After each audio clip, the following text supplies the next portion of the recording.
ng buong Recording in progress. Magsisi kayo ng buong puso at hindi pakitang tao lamang sa magitan ng pagpunit ng inyong mga damit. Magbalik loob kayo sa Panginoon ng inyong Diyos dahil mahabagin siya at maalalahanin. Mapagmahal siya at hindi madaling magalit. Handa siyang magbago ng isip upang hindi na magpadala ng parusa.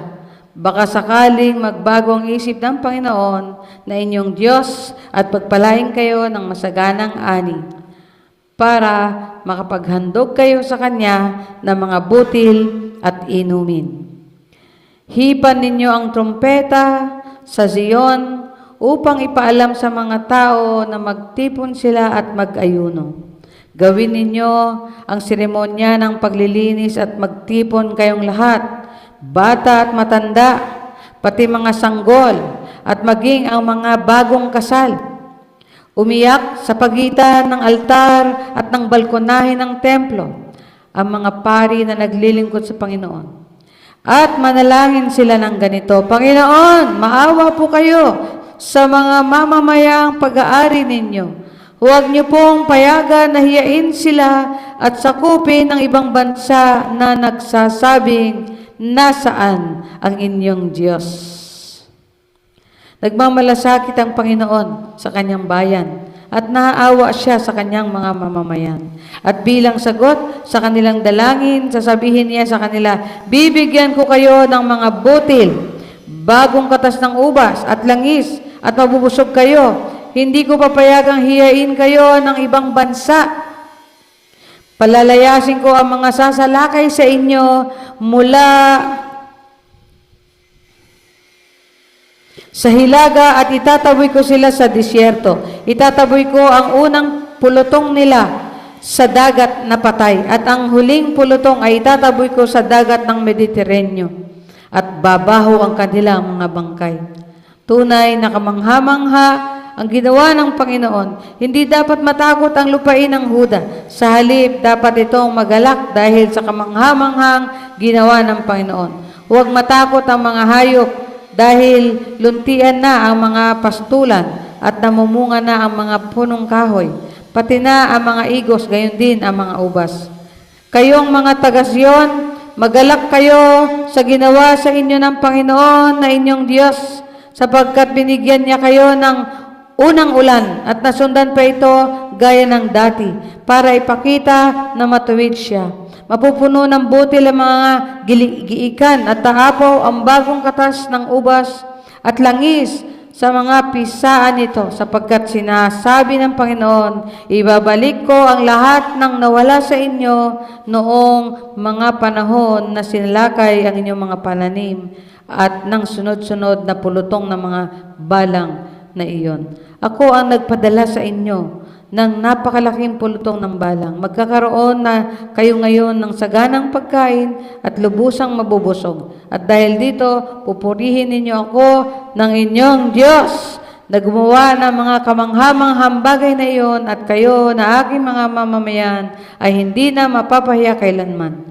Malalaman ninyo na ako'y sumasa inyo ng mga taga-Israel at ako lamang ang Panginoon na inyong Diyos at wala nang iba. Kayo na aking mga mamamayan ay hindi na nga mapapahiya kailanman. At pagkatapos, ibibigay ko ang aking espiritu sa lahat ng tao. Ang inyong mga anak na lalaki at babae ay magpapahayag ng aking mga salita.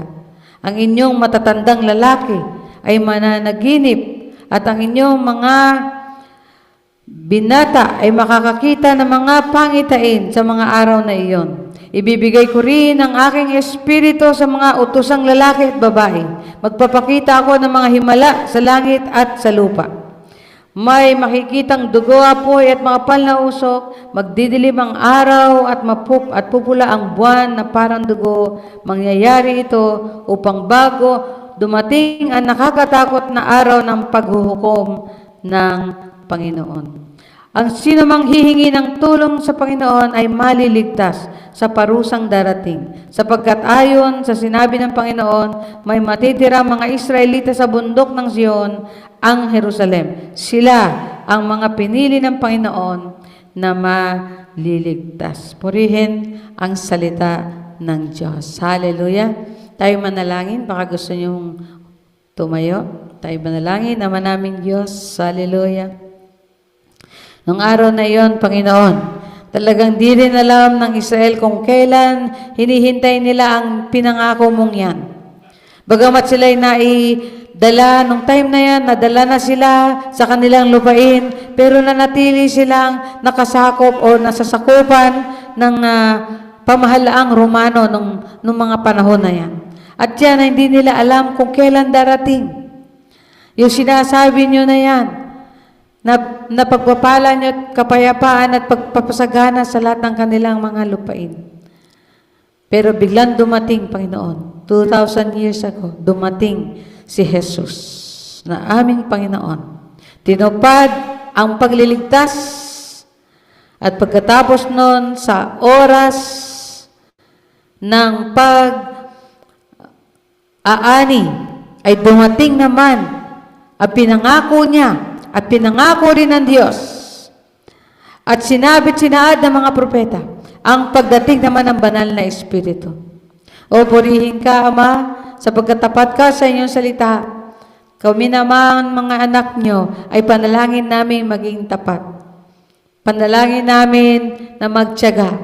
Panalangin namin, Panginoon, na matyaga ang patuloy na maghintay. Matyaga ang patuloy na magpasalamat, magpatotoo, magsama-sama at maglingkod sa inyo, Panginoong Diyos.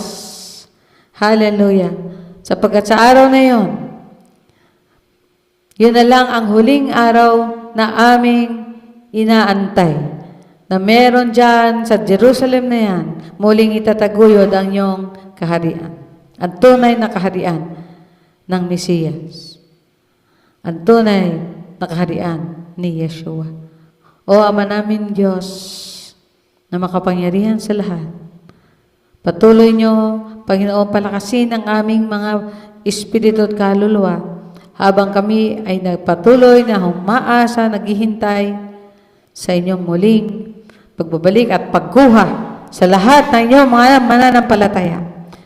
Kaya patuloy niyo kami, Panginoon, palakasin upang magtiyaga sa inyong kalooban, magtiyaga sa inyong mga habilin, magtiyaga, Panginoon, sa inyo, Diyos ng mga utos, magtiyaga, Panginoon, sa inyong kalooban. Glory, glory to your name. And every year, Father, as we remember these things, O God, I pray that you will continue to empower your church, continue to empower your church, O Lord, throughout the whole world. Glory, glory to your name. Hallelujah. And may we continue to give glory to your name, O God. In the mighty name of Jesus.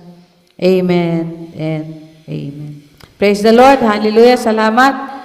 Sabay ng Diyos. At ngayon ay panahon na muli na magbigay kalwalhatian sa ating Panginoon. It's the moment of truth, ika nga. Ngayon po ay tong gabi na to, sabi nila sa bayang Israel, ay ang panahon po ngayon ay unang harvest, first fruits. Yan. Ang last fruit po niyan, yun yung Pentecost. Kung hindi ako magkakamali, no?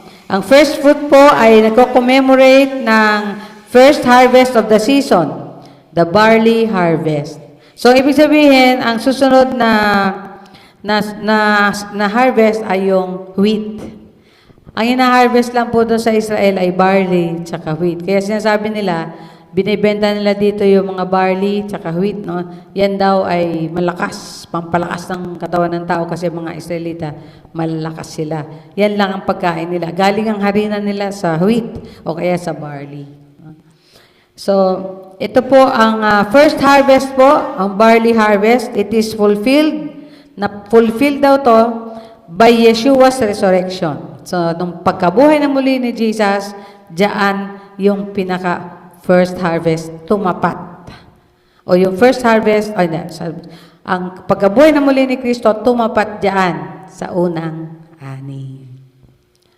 Yan. Sa resurrection ni Jesus. Tapos, kaya kung tawagin daw siya sa Biblia ay first fruits of life from the dead. Kaya pag sinabing first fruit of the resurrection, ibig sabihin, siya yung unang nabuhay muli. Wala pong ibang nabuhay muli. At yung mga mananampalataya sa Kanya ay mabubuhay muli katulad niya. Yan. Praise the Lord. Magandang mga muni-muni po yan, sapagkat yan po yung ating pag-asa ng ating buhay. Na kahit na tayo ay mayroong laging hinaharap na danger, risk, hazard, death, lahat yan. Sa mga environmental, mga tragedy, ang tawag ba dyan? No? Yung mga bagyo, lindol, lagi na lang sinasabi yan. At ang kinakaba natin, yung init na mainit na panahon, tapos bilang ulan. Diba? Kasi ganyan po yung nangyari nung magkaroon ng matinding lindol sa Kabanatuan na nayanig ang buong Luzon hanggang Baguio ay daming nabagsakan na mga building. Yung mainit na panahon, tapos biglang dumili na napakadilim, tapos biglang umulan. Ayan. Nung sumunod na araw, nagyanig na. Siguro yung tubig, bumaba na sa lupa, umabot na sa kumukulong tubig, sumingaw sa lupa. Yan. Yan ang mga nakikita natin na mga palatandaan sa environment. No?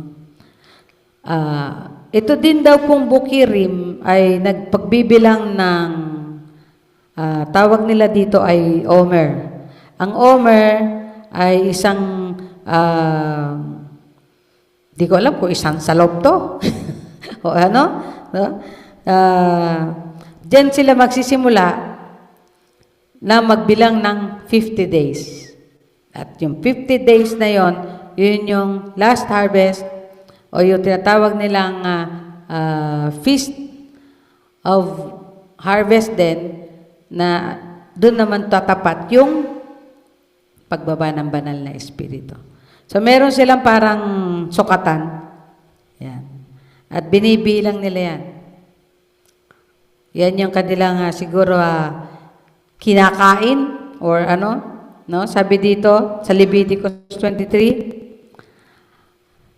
when you come to the land which I give you and reap its harvest, pag kayo daw ay umani, then you are to bring the omer. Yun yung omer of the first fruits of your harvest to Kohen. Bibigay nila yon sa pari. Yun yung alay, na para alay. At yung he is to wave the omer, yun, merong wave offering, no? Before Adonai. To be accepted for you on the morrow, bukasan after the Shabbat, no? The Kohen is to wave it. Yeah. Sabihin, Lord, hallelujah! Purihin ng Diyos ng harvest, purihin ng Diyos ng ani. Yan. Inaano nila yan, ceremonially. Ginagawa nila yan. No? Dapat tayo, kung tayo'y ganyan, kunyari, sumweldo tayo, no? Okay, meron tayo tinanggap na pera. Magano tayo, Lord, magtataas tayo para sa Panginoon. Lord, thank you, no? Sa harvest na to. Thank you for the gift of this, no? Ganyan kasi yung laging inaano nila sa pagkilala, pag-honor kay Lord. Sabi ko, on the day when you wave the omer, you are to offer, tapos may kasama pang offering ng male lamb. Mabuti, wala na tayo ng gano'n, no? ganun ka, ano ang Panginoon sa, gusto niyang maalala siya ng Israel, no? Meron siyang offer a male lamb without blemish, 1-year-old. Burnt offering naman yon para kay Adonai. Tapos yung grain offering with it should be 2/10 of an ephah, meron sukatan sila doon of the fine flour mixed with oil, an offering made by fire to Adonai for soothing aroma. Yun. Pag kayo naamoy na ng Diyos yun, pagka umusok na yung kanilang offering na yon, no? Grain offering naman ang tawag doon. Biro mo, merong omer na offering, na wave offering. Tapos merong burnt offering na may lamb. Tapos meron pa ding grain offering naman para naman sa soothing aroma, no? Tapos meron pang drink offering. Grabe magpa-offering ang Lord, no? Pero ngayon, pag merong pastor na nagsasabi tungkol sa offering, naiinis na yung congregation. Bakit lagi nilang offering sinasabi ng pastor na yan? Wala ba iba? Minsan nagsusumbong sa akin yung mga dati natin, mga kasamahan. Tatawag yan. Tila, ba't ganun yung pastor namin? Bakit? Tuwing linggo na lang, nagpaparinig ng offering. Sabi ko, alam mo, siguro kasalanan ko din yan kasi mabait ako sa inyo, hindi ako nagpaparinig ng offering sa inyo. Pero kung babasahin mo naman dito, hindi yun parinig. Kasi yun yung mga mensahe ng Panginoon sa Israel na pwede rin naman nating by principle, no, ay pwede rin nating i-adapt. Kaya nga po yung principle of tithing, in-adapt natin because it is good. Do you think it is not pleasing to the eyes of the Lord na meron tayong tithing, meron pa tayong offering, at meron pa tayong pledge offering? Di ba?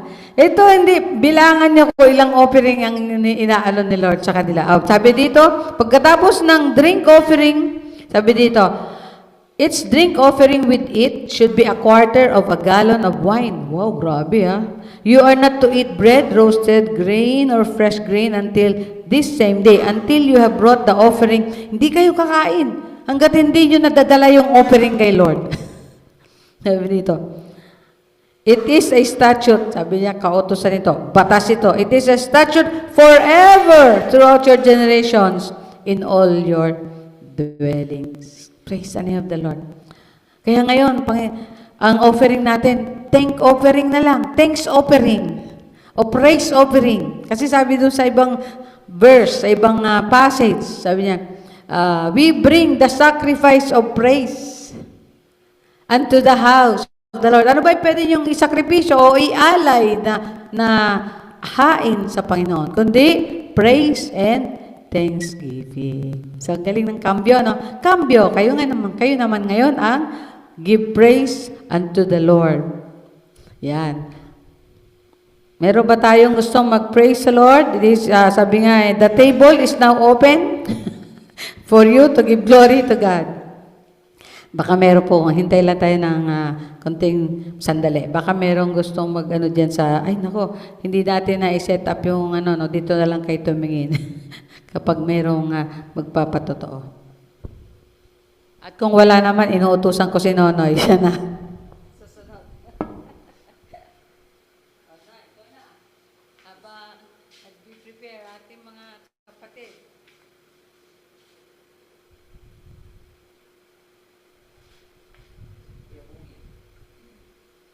Hindi ko alam kung nandito na eh.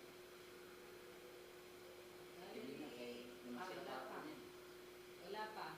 Si, nandito? Si Maring M. Hello, Maring M. How are you? Si Marjorie, tsaka si M nandiyan. Puri ng Diyos, maraming salamat po sa atin sa oras nito. Dahil kung tustusin na, huwag natin ikahiya ang ating patuto para sa Kanya. Dahil kung kinakahiya natin, baka ikahiya din tayo sa atin ang masalangit na ating Panginoon. Kaya ipatuto natin ang Kanyang kabutihan para sa atin. May ko lang yung sa Exodo 15 verse 21, nung kumanta si Miriam. Sabi doon, habang silang sasayawan, ganito ang inawit ni Miriam.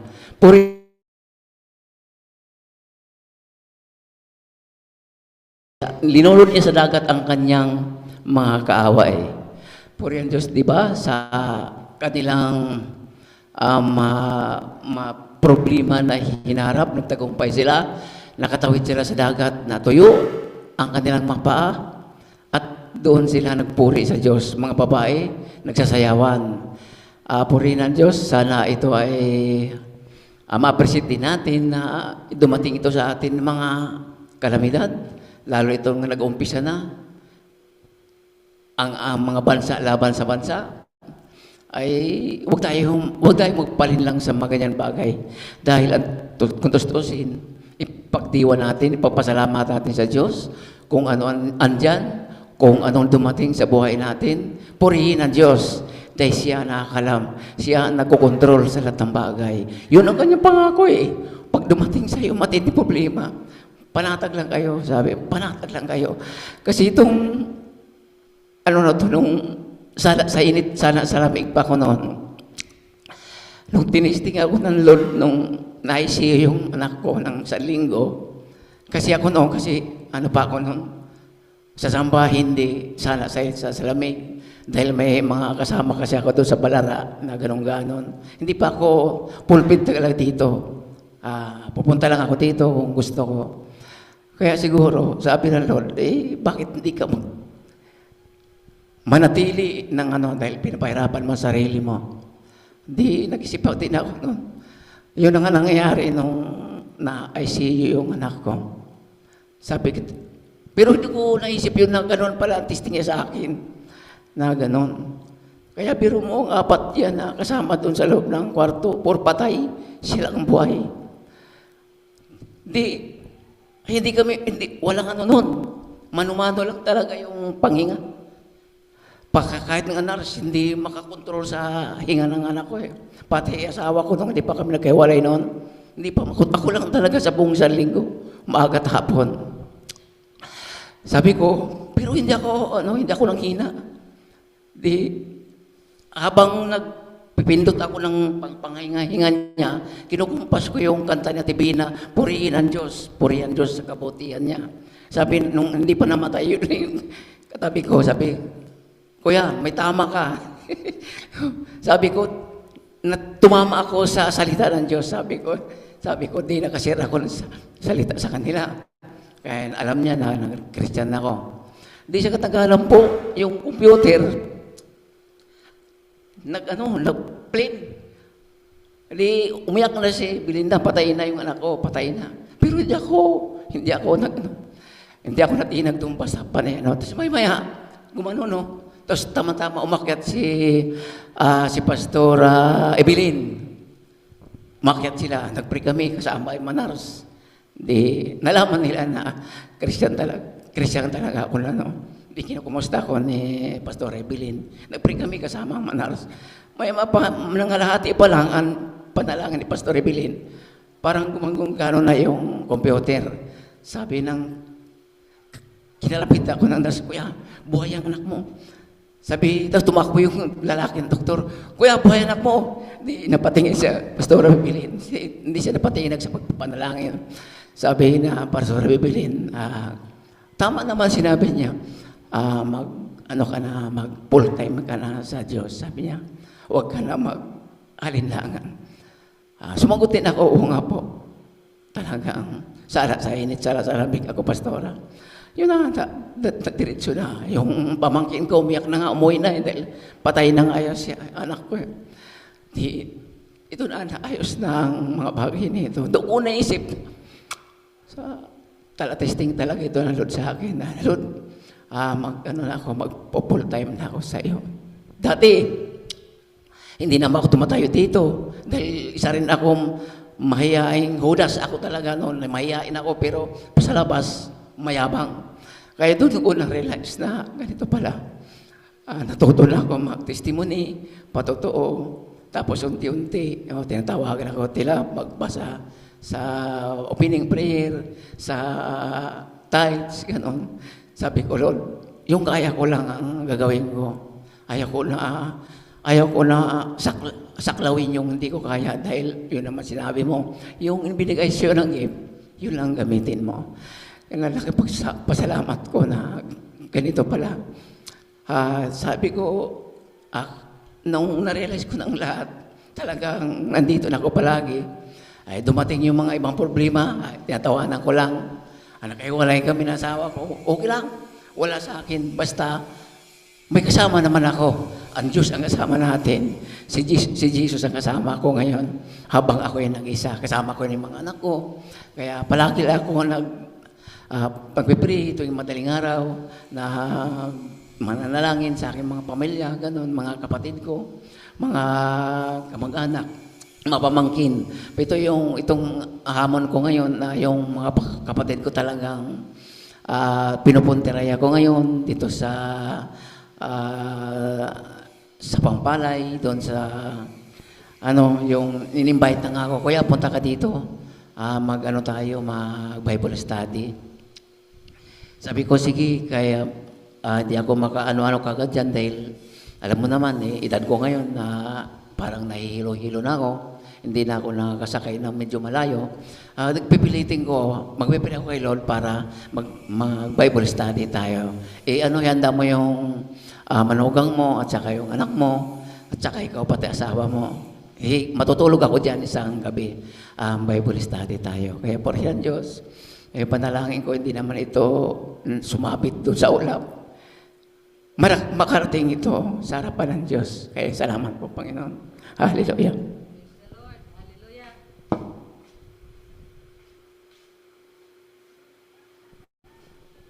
Amen. Yan. Magandang alalahanin yung mga dakilang gawa ng ating Panginoon sa buhay natin kasi yan yung talagang nagpapalakas sa atin. Minsan, pag dumating pagkakataon na nanghihina tayo, alalahanin natin, nung kailan ba tayo hinango ng Panginoon. Doon sa moment ng pinakamalalim na moment ng buhay natin. Amen? So, ang ating pong, meron pa ba, mga kapatid? Meron pa? Diyan sa ating ka-online.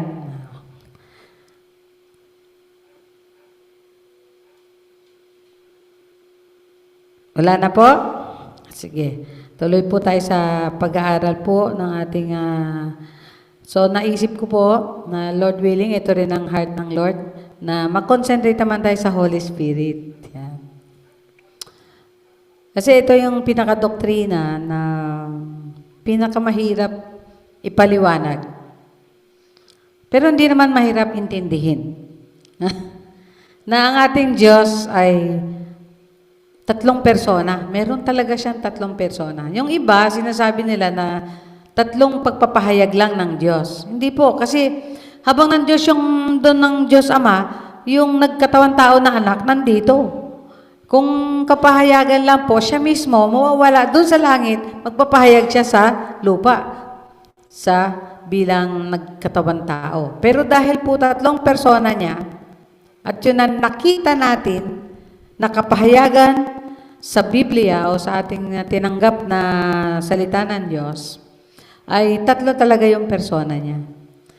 Kaya kung tawagin 3 sila sa iisang Diyos, sa iisang pagka-Diyos.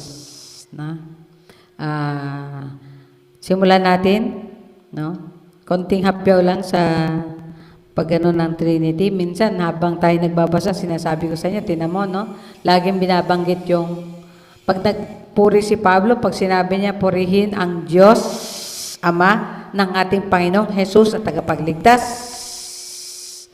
at ng banal na Espiritu. Diba? Kasama yung 3 na laging pinapahayag. Sa Genesis, ng tinatawag natin na creation, o sa paglikha ng lahat ng bagay, ay makikita natin yung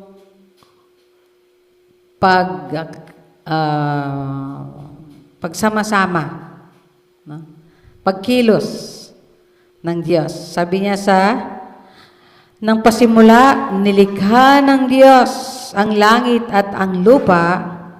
Ang mundo noon ay wala pang anyo at wala pang laman. Ang tubig na bumabalot sa mundo ay balot ng kadiliman. At ang Espiritu ng Diyos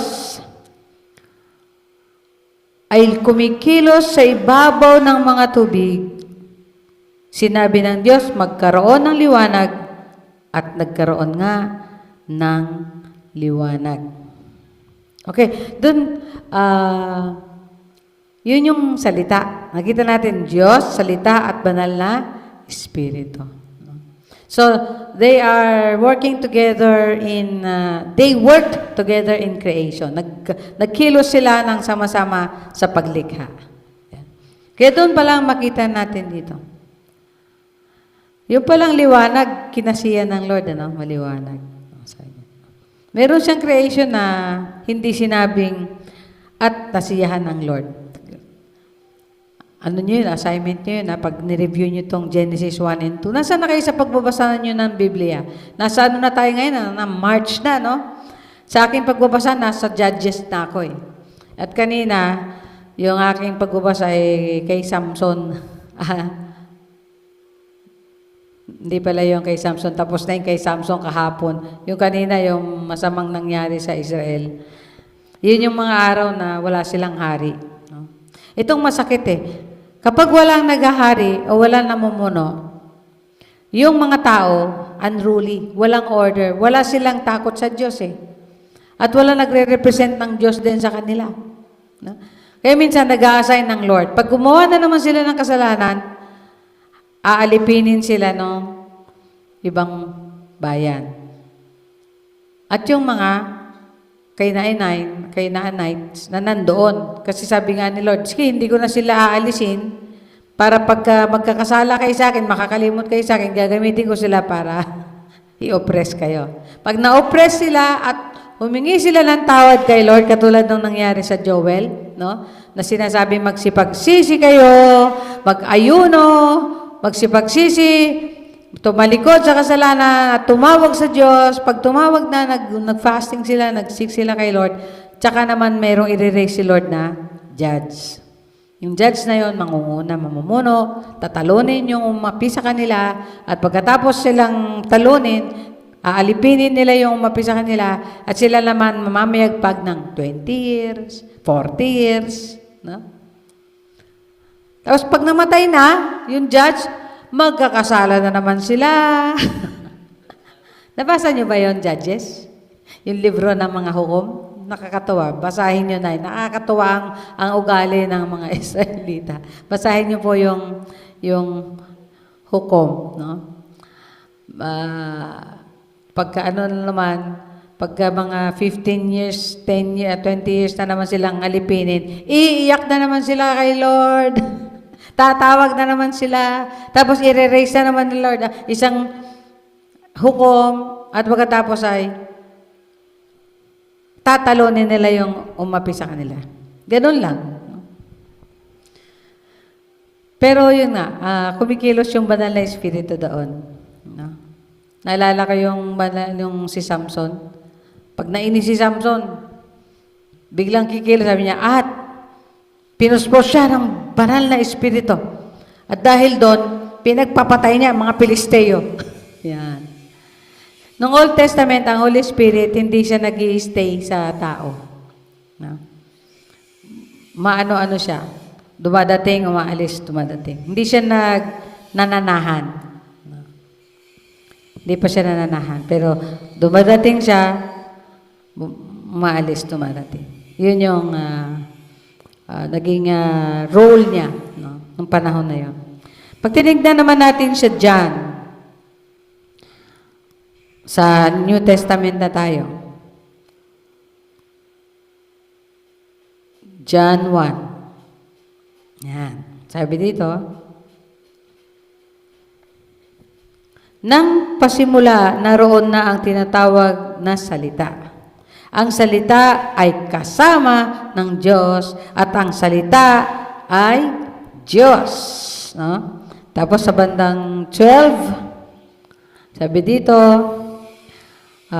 ngunit ang lahat, 14, sorry, nagkatawang tao ang salita at namuhay na kasama natin. Nakita namin ang kadakilaan niya bilang kaisa-isang anak ng Ama, puspos ng biyaya at pawang katotohanan ang mga sinasabi. So, yun yung pangalawang persona. At pagkatapos, syempre, sa John na rin na yan naman, sa John 14, alam naman natin na madalas nang sabihin ni Jesus, no?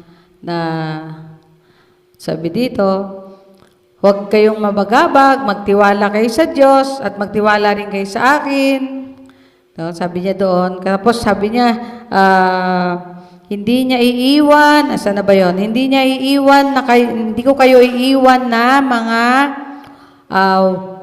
ulila. Ulila. No? Sabi dito,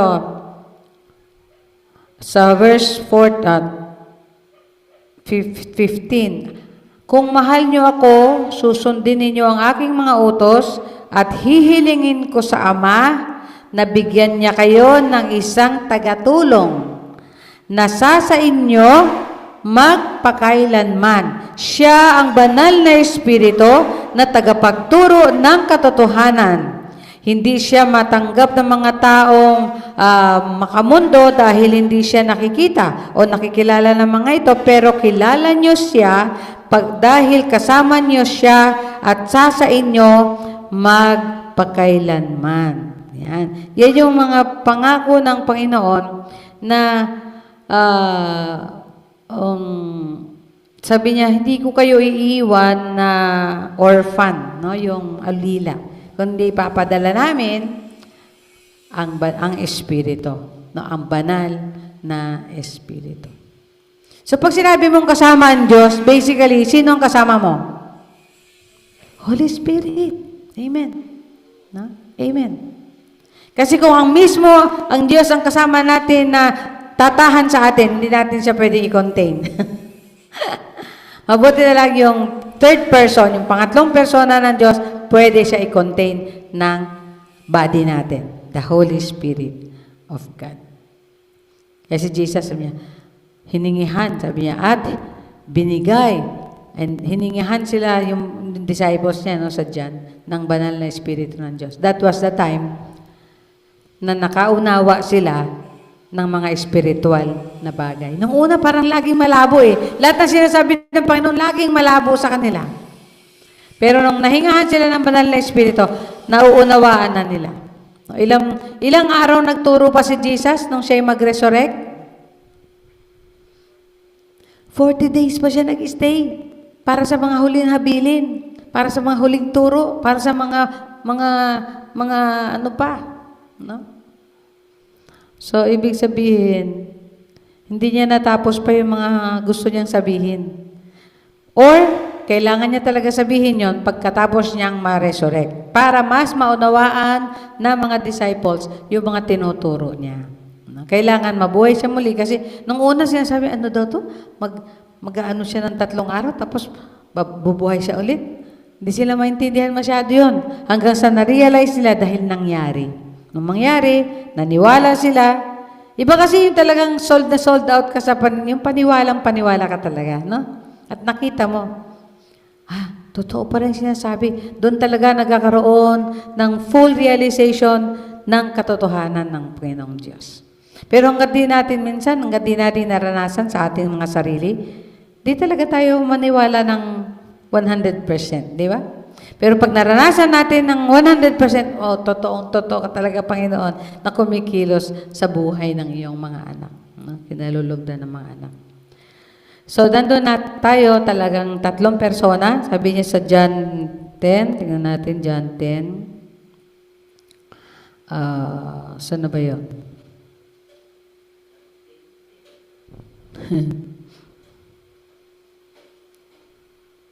John 10:30, ako at ang Ama ay iisa. Ayan. Yun yung mga sinasabi diyan. Tapos yung alam naman natin din sa gospel din na nung binautismuhan ni Juan si Jesus, nagsalita ang Diyos, bumaba ang banal na Espiritu, at ang sabi ng Ama, ito ang aking anak na aking kinalulugdan. No, makita natin talaga. Tapos bumaba yung Holy Spirit. 3 person is there. Sa Mateo 28, 18, and 19, sabi niya, bautismuhan sila ang mga alagad sa isang pangalan. Pangalan ng Ama at ng Anak at ng Banal na Espiritu. Nandun yung 1 in 3. Or 3 in 1. 1 in 3 or 3 in 1 of the Godhead ng Diyos, no? Na Ama. So, minsan, pag sinabi nyo, pag meron ng tao, siguro, pag may nagtanong, bakit kayo tatlo ang Diyos nyo? Hindi, isa lang sa tatlo, o tatlo sa isa. We have one God, but in 3 persons. Magkakaiba sila ng ginawa o naging role sa salvation. Magkakaiba sila ng role sa creation. Magkakaiba sila ng role o ng mga ginawa, no? Sa redemption at sa magiging future natin pa, no? May mga kanya-kanya silang sinabing panahon. Noon, panahon ng Ama. Nagkaroon ng maliit na panahon ng anak. Ngayon ay panahon ng banal na Espiritu para sa talagang pagtatalaga ulit o pagtatayo ulit ng panahon ng anak. So, yun yung tinatawag ng Kingdom of Jesus Christ. Kingdom of Jesus Christ. So, ngayon, may Kingdom of Jesus Christ na ba ngayon? May Kingdom of Jesus na ba? Wala pa po. Yun ang lagi sinasabi ng ating kababayan na si ay nung nagtayo ng Kingdom of Jesus Christ doon sa Mount Apo. Sa palagay niyo ba, sa Mount Apo itatayo yung Kingdom of Jesus Christ? Na hindi pa lahat nagsasabing, ang lahat ay magsasabi na si Jesus ay Diyos. Di ba? Wala pa eh. Lahat na ba lumuhod? Lahat na ba nagsabi? Hindi po. Pagka naitanghal ng Diyos ulit ang kanyang anak sa Jerusalem, bumaba siya sa langit at medyo itinali niya muna lahat ng kalaban. Tali muna kayo dyan, ha? Kulong muna kayo. Yun yung sinasabi. Lahat ay magsasabi, lahat ay luluhod na si Jesus ay Diyos. Merong naniniwala na ang doktrina, ngayon na daw yun, yung kingdom. Ha? Kung ngayon yung kingdom, di wala nang mga hari na iba. Wala na mga presidenteng iba. Wala na mga kaharian na iba. Isa lang ang kaharian. Mangyayari po yun pagka itinaguyod ng Diyos ang Kingdom of Jesus Christ. So going back to our message for today. Ang unang trabaho ng banal na Espiritu ay yung tayo ay isilang sa Espiritu ng Diyos. Yun ang una niyang trabaho. Yun yung una niya naging role sa salvation. No? Ang Diyos ang nagpadala ng dakilang sakripisyo at katubusan at ang anak ang naging katubusan at ang banal na Espiritu ang nangungusap sa tao para tanggapin si Kristo. No? John 3. Punta tayo sa John 3. Alam na natin yung John 3, di ba? Paborito natin ng mga born again to eh. May isang taong nagngangalang Nicodemus. Isa siya sa mga pinuno ng mga Hudyo at kabilang sa grupo ng mga Pariseo. Isang gabi pumunta siya kay Jesus at sinabi, Guro, alam naming isa kayong tagapagturo na mula sa Diyos. Dahil walang makagagawa ng mga himalang ginawa ninyo maliban kung sumasa Kanya ang Diyos. Sumagot si Jesus, sinasabi ko sa iyo ang totoo. Hindi mapapabilang sa kaharian ng Diyos ang hindi ipinanganak na muli. Nagtanong si Nicodemus, paano may panganak muli ang isang taong matanda na hindi na siya pwedeng bumalik sa tiyan ng kanyang ina upang ipanganak muli? Sumagot si Jesus, sinasabi ko sa iyo ang totoo, hindi mapapabilang sa kaharian ng Diyos ang hindi pinanganak sa magitan ng tubig at banal na Espiritu. Ang ipinanganak sa magitan ng tao ay pisikal na buhay, ngunit ang ipinanganak sa magitan ng banal na Espiritu ay sa magitan ng banal na Espiritu na nagkakaroon ng bagong buhay na espiritual. Kaya huwag kang magtaka sa sinabi ko sa inyo na kailangang ipanganak kayong muli. Ang hangin ay umiihip kung saan nito gusto. Naririnig natin ang ihip nito, ngunit hindi natin alam kung saan nanggagaling o saan pupunta. Ganon din ang sinumang ipanganak sa Espiritu sa magitan ng banal na Espiritu. Nagtanong si Nicodemus, paano pong mangyayari yon? Sumagot si Jesus, isa kang tanyag na tagapagturo sa Israel, pero hindi mo ito alam. Bakit? Kasi nga, wala pa siyang Espiritu at wala siyang paniniwala. Nagsimula kasi yan sa paniniwala. Pag nagsimula siyang maniwala, doon naman kikilos sa banal na Espiritu na para lalong ibukas ang kanyang puso, no, at isip sa Diyos para makapasok siya. Yan. Kaya nga sabi niya, kung sino man ang duminig at magbukas ng pinto, ako'y papasok sa kanya. Yung pagdinig pa lang na yun, meron na yung bahid ng pananampalataya at paniniwala. Although, hindi pa yun masyadong maliwanag. Kung titignan natin si Nicodemus, ang lagi niyang tinitignan, yung physical. Sabi niya, kailangan panganak ng muli. Paano mangyayari yun? So, ibig sabihin, yung mga Pariseo katulad niya, wala na yung spiritual na aspeto ng paniniwala. Kaya nga sabi ni Jesus parang sa umpisa pa lang sa John 4 no? God is Spirit. Hindi siya yung pangaraniwang katulad natin na nakikita o nailalagay sa lalagyan o naipoporma.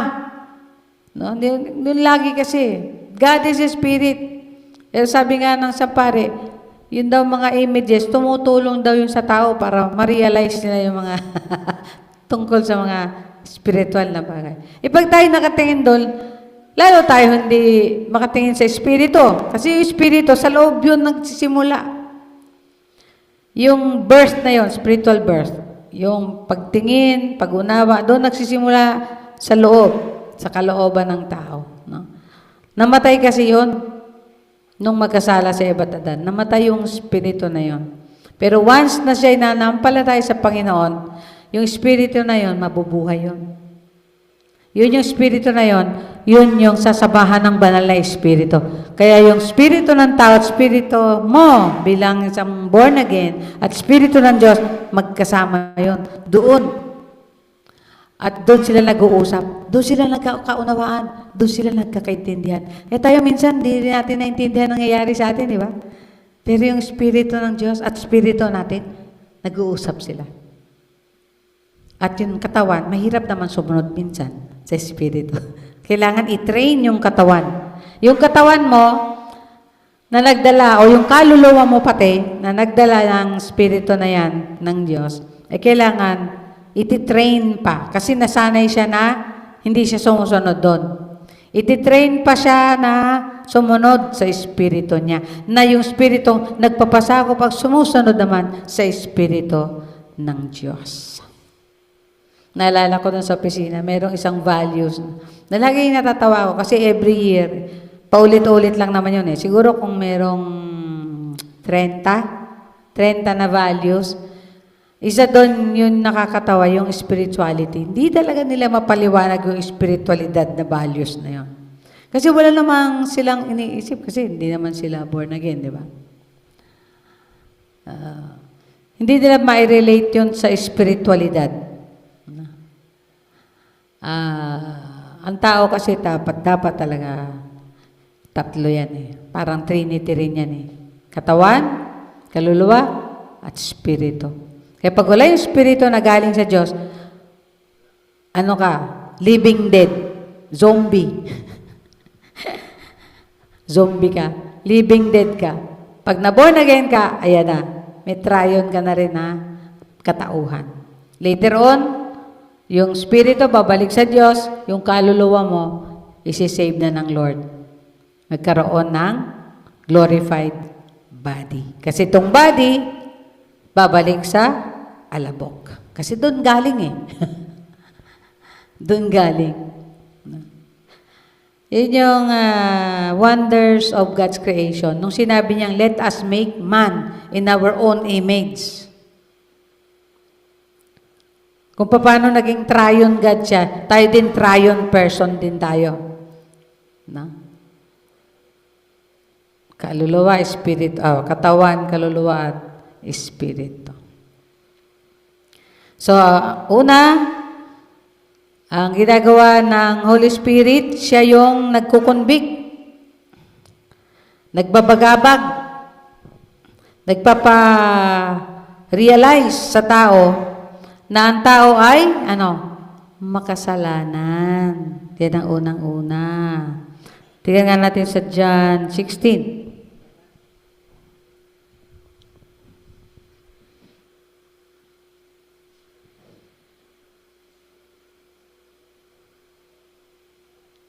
Diyan natin hanapin kung saan sinasabi.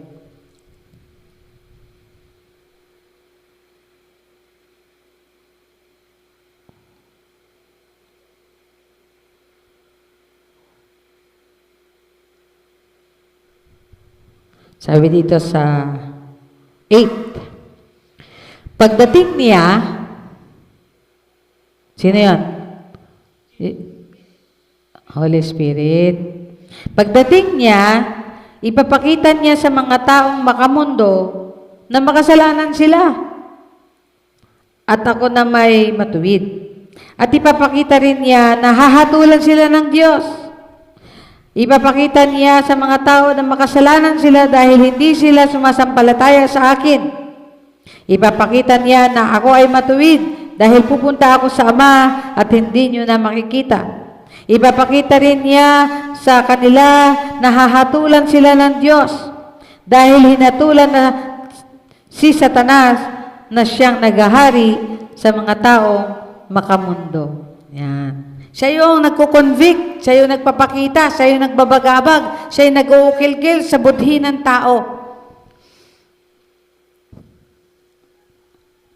Kaya nga pagka tayo nanalangin na para ma-born again yung mga tao, sasabihin natin yan, O Holy Spirit, convict these people of their sin.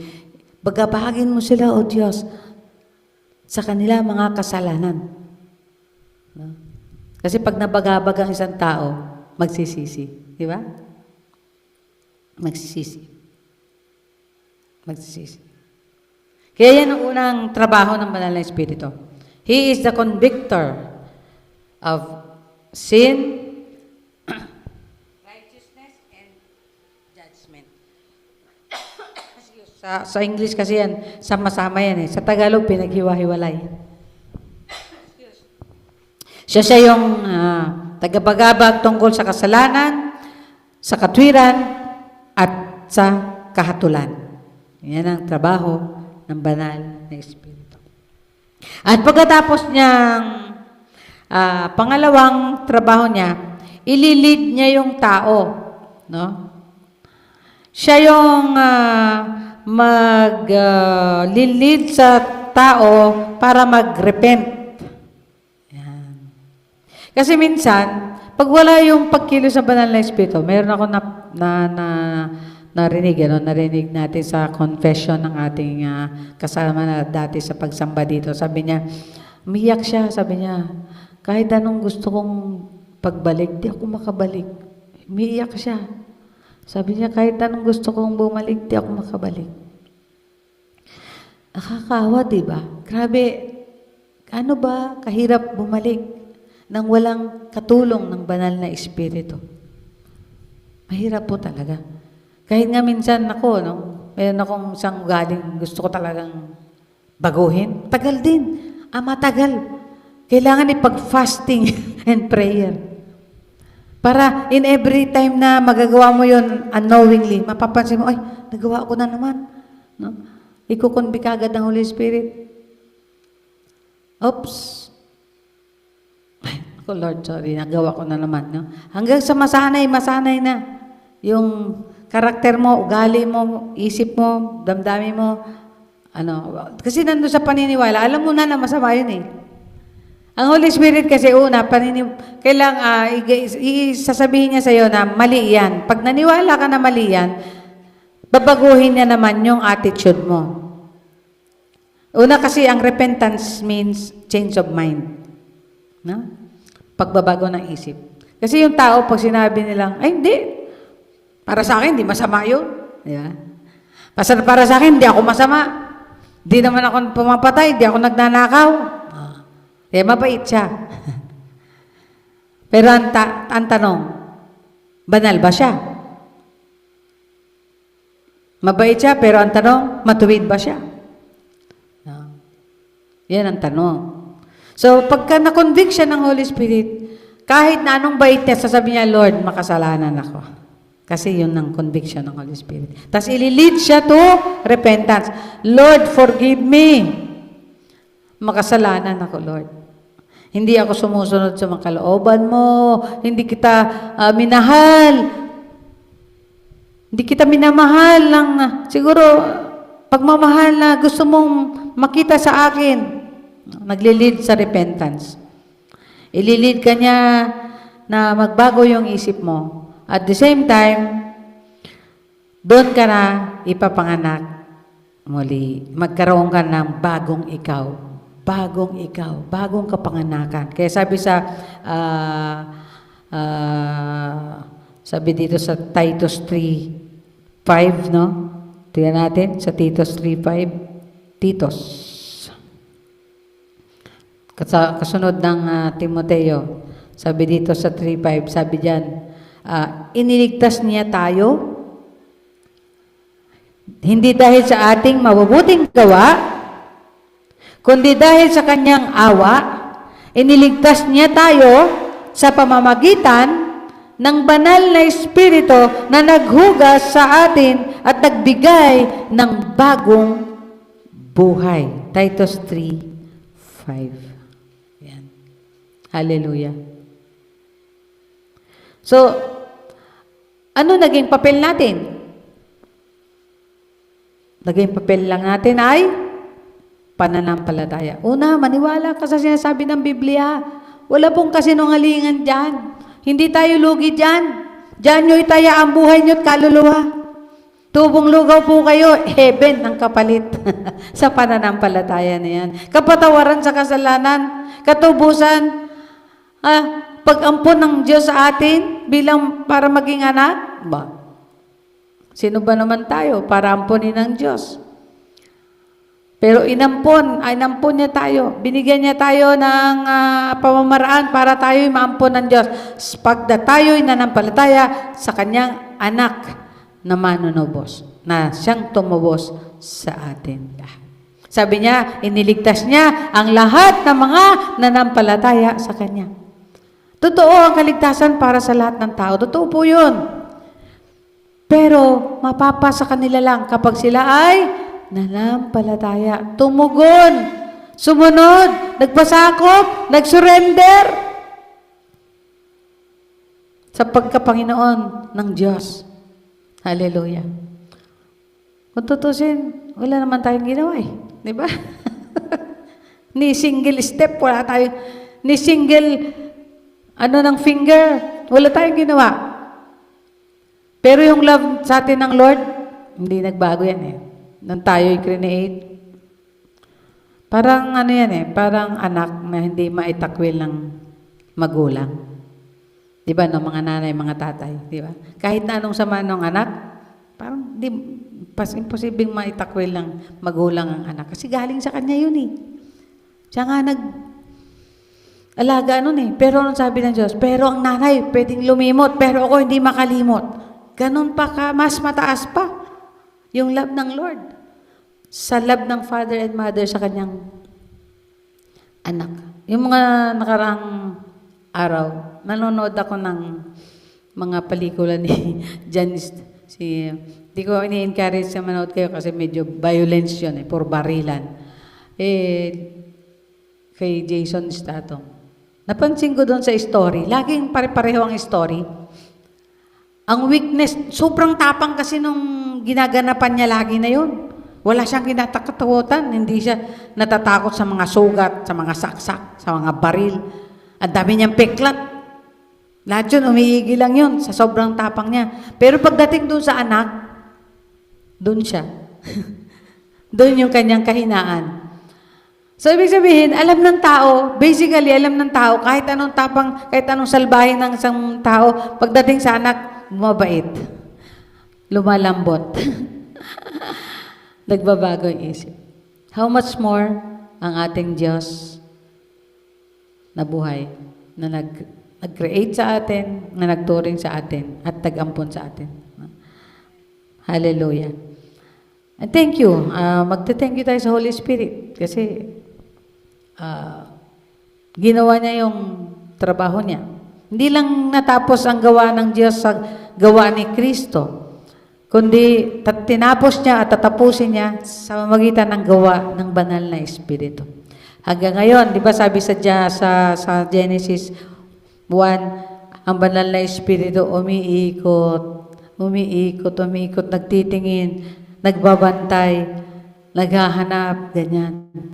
Ganon din ang ginagawa pa rin niya ngayon. Naghahanap siya ng pagkakataon makatok ang bawat puso. Naghahanap siya ng pagkakataon na mabagbag niya ang bawat puso ng tao. And what can we do? We have to pray for them. Pray for every individual. Pray for every heart. Pray for every family. Pray for every children. Lord, bagbagin niyo, Panginoon, ng mga taong to, Diyos. Kasi hanggat hindi nila maranasan yon, paano sila maliligtas? Gusto namin makasama sila sa buhay na walang hanggan. Kung hindi pa sila magre-repent, kung hindi sila magsisisi sa mga kasalanan nila, hindi natin sila makakasama sa buhay na walang hanggan. Tayo manalangin. Napakabuti nyo ang salita mo nawa, O Diyos, ang manaig sa bawat buhay ng tao. At ang banal na Espiritong siyang kikilos sa bawat isa upang sa ganon makarating sa bawat nilalang ang salita mo.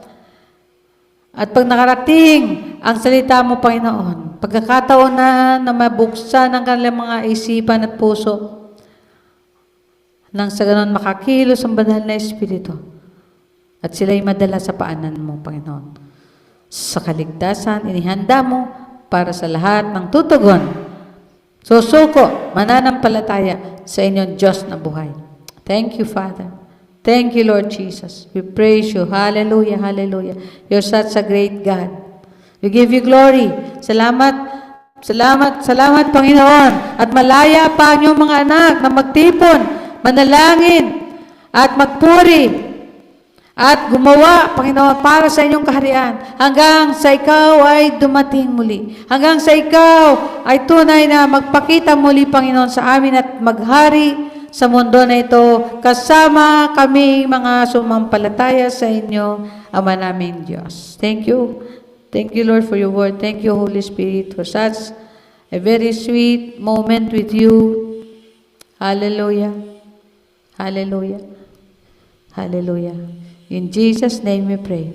Amen and amen. Praise the name of the Lord. Hallelujah.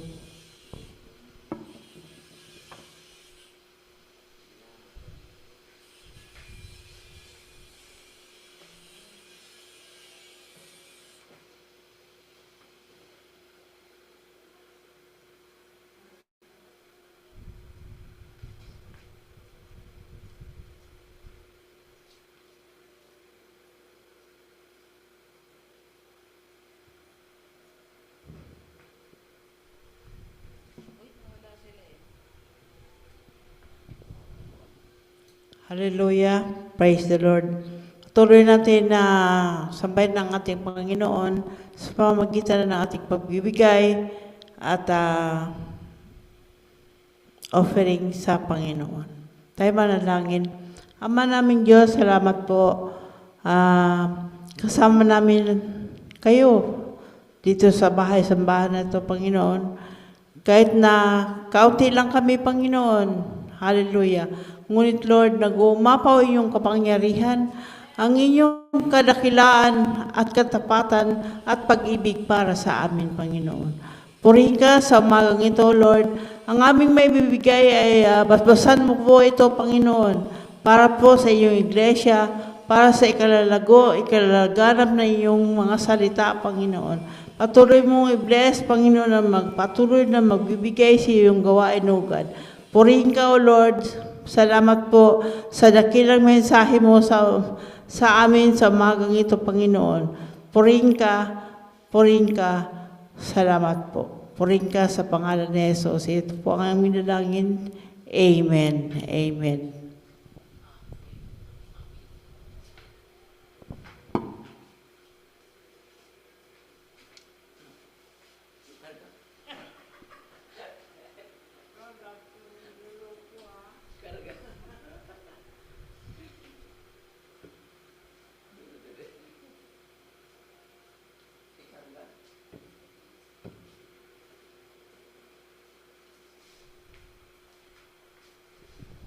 Yung pong ating online bolsito, nandiyan po nakalagay sa ating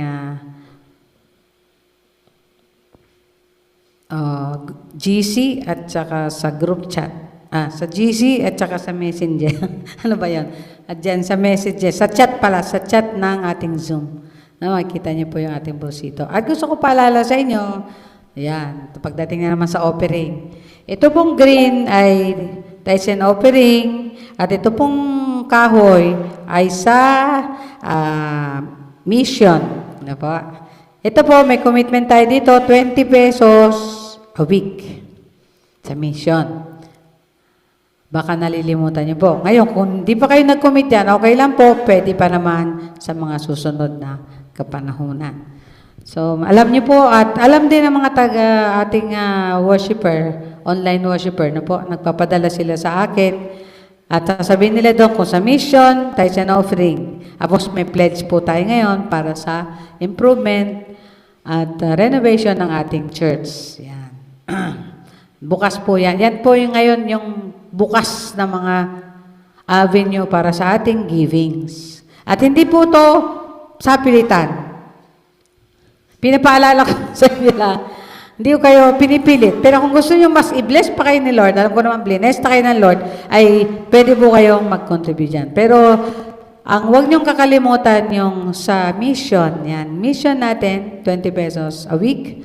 At yung ating tithes and offering ay nasa inyo na yan. Bahala na kayo dyan. At yung pledge, sa inyo rin yan. Bahala na rin kayo mag-decision dyan. No? Yung sa mission lang, sana mas, ito po yung ini-encourage ko kayong pledge na para lagi tayong may offering sa ating distrito.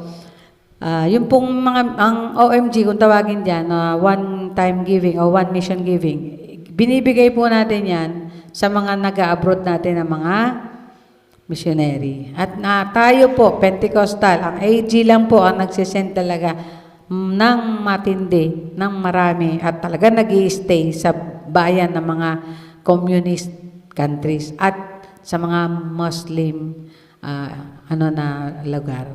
No? Kaya po, matindi po ang mga prayers every week para sa kanila, para magpapatuloy. At nakita naman natin na yung isang i-deploy natin na mag-asawa, ang prayer nila ngayon, na nagpe-prepare pa lang sila, pero nag-declare na sila last year, sa Israel naman sila pupunta. So, sabi ko nga sa inyo, yung gospel ay pauwi na ng Israel. Praise the Lord. Hallelujah. Amen? Okay, doon nagsimula yung gospel, ngayon pauwi na ulit sa kanila. Kasi nakaikot na sa buong mundo na Although sinasabi nga nila, madami pa daw mga tribo, madami pang mga sulok ng mundo na hindi pa talaga na ng ebanghelyo. Lord willing, mga next ay muli bubuhayin natin yung sinabi nating commitment, no, na makapag-share tayo ng gospel, no, at makapag-invite tayo ng mga tao sa paligid naman para sa ating Panginoon. Amen. Amen. Praise the Lord. Hallelujah. So, tayo tumayo para sa pastoral na panalangin. Kung meron po kayong gustong iwanan sa Diyos, iwanan nyo na po. At ito ang aming panahon, ating panahon, para tayo makapanalangin. Hallelujah. Hallelujah. Glory to God in the highest. Glory to you, Father in heaven. Glory to you, Lord Jesus. Glory to you, Holy Spirit. We come to you, the throne of grace of God. Sinabi mo, Panginoon, dahil kay Jesus, meron kaming access sa trono ng biyaya ng Diyos. Kami ay may access sa pagdulog sa trono ng biyaya mo, Ama. At salamat sa mga walang sawa, walang patid, at masaganang biyaya na patuloy niyang pinagkakaloob sa mga tumatawag, sa mga nananampalataya, sa mga umaasa sa inyo, Panginoon. Thank you, Father. Ama, mga dinadalangin namin, yung mga bigat namin sa buhay, yung aming mga mahal sa buhay, minsan frustrated din kami sa kanila kasi gusto namin, nakikita din talaga sila na committed sa inyo. We would like to see them loving you committedly, devotedly, unto you, Father, serving you truly and 100% from their hearts. Yun ang aming unang-una, alam ko, unang-unang dalangin ng bawat isa. Siguro makita niya ang kanyang sarili at ang kanyang mga mahal sa buhay na tunay na naglilingkod sa inyo, Ama naming Diyos. Glory to God.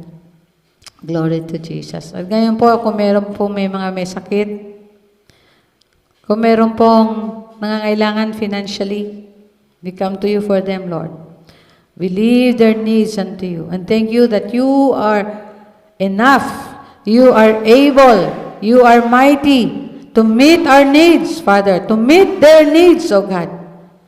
Hallelujah. Salamat, Panginoon. Salamat na angkin namin ang katugunan ng lahat ng mga dalangin na yan. Panapanalangin namin ang iglesyang ito at ang iglesia nyo, Ama naming Diyos, O Kristo, sa buong mundo. Let your light so shine upon us, Father. Let the world see our good works, our service unto you, our witnessing, O Lord, for you, Father. Hallelujah. Continue to mightily work in and through your people. Continue to strengthen your church. Continue to prepare your church, Father, to the coming of the Messiah, to the second coming of Yeshua Messiah, to His people. Glory to your name. Salamat, Panginoon. At ganun din ang aming bansa at lahat ng bansa, Panginoon. Oh, intervene with every government. Huwag niyong hayaan na magamit ang mga gobyerno na masaktan ng mga pamilya, masaktan ng taong inyong minahal at tinubos, masaktan, Panginoon, ang mga maliliit na bata, ang mga walang lakas na mga kababaihan at kalalakihan. Lord, we plead, O Lord, sa mga taong naapektuhan ng gyera, sa mga taong naapektuhan, Panginoon, ng kaguluhan, sa mga taong naapektuhan ng lindol, ng bagyo, ng baha, Panginoon, patuloy ang aming pananalangin. Lord, hallelujah, touch them, strengthen, extend your helping hand, extend your healing hand, extend your saving hands, O Lord, to all of us. Hallelujah. Salamat, Panginoon. Purihin ka. Pagpalain niyo po bawat pamilya, pagpalain niyo po bawat nanay, bawat tatay. Pagpalain niyo po, Diyos, bawat tagapanguna ng mga lokal at ng mga bansa. Pagpalain niyo, higit sa lahat, ang iyong bayan. Hallelujah. Glory. We claim every answers. We claim all the answers, Father in heaven. In Jesus' name we pray. Amen and amen. Hallelujah. Hallelujah. At ngayon, ang kinangkin namin, Ama namin Diyos, na naglalang ng langit at lupa, ang umibig sa amin ng tapat, nagbigay ng kanyang bugtong na anak upang kami iligtas, tubusin at mapatawad ninyo sa aming mga kasalanan at nagkaloob ng banal na Espiritu upang lagi naming makasama, maging kalakasan, kaaliwan at kapangyarihan namin sa mundo na ito. Salamat po. Pinagpala nyo kami ngayon at magpakailanman. Amen and amen. Praise the Lord. Hallelujah. Hallelujah. Thank you, Jesus. Praise the name of the Lord. Salamat po at documentation tayo. Hindi pa